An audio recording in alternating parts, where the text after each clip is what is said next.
এখন বাইকটা আজকে আমি সার্ভিস করব। আমাদের বাইকটা এখন ধোয়া হচ্ছে, মোবিল চেঞ্জ করা হয়ে গেল, এখন বাইকটা ধোয়া হচ্ছে, তারপরে গিয়ে সার্ভিস করবে অথবা আবার পালিশ মারবে, হয়তো দেখতে পাচ্ছেন ভিডিওর মাধ্যমে।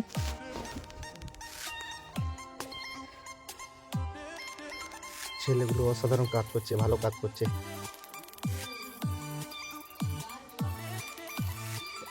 বাইকটা এখন দেখতে হেভি লাগছে। একদিকে ধোয়া হয়ে যায়, আবার এদিকে ধুবে। মোটর, বাইক সব এখানে ধোয়া হবে অথবা সার্ভিস করা সব হবে। আপনারা চলে আসবেন ময়নাগুড়ি মোড়ে, এখানে অনেক ভালো সার্ভিস হয়। আপনারা যা খুশি তাই করতে পারেন। আজকে ভিডিওটা এই পর্যন্ত, আশা করি অনেক ভালো আছে। Thank you. আবার যদি ভিডিওটা ভালো লাগে তাহলে অবশ্যই চ্যানেলটিকে সাবস্ক্রাইব করে পাশে থাকবেন। Thank you.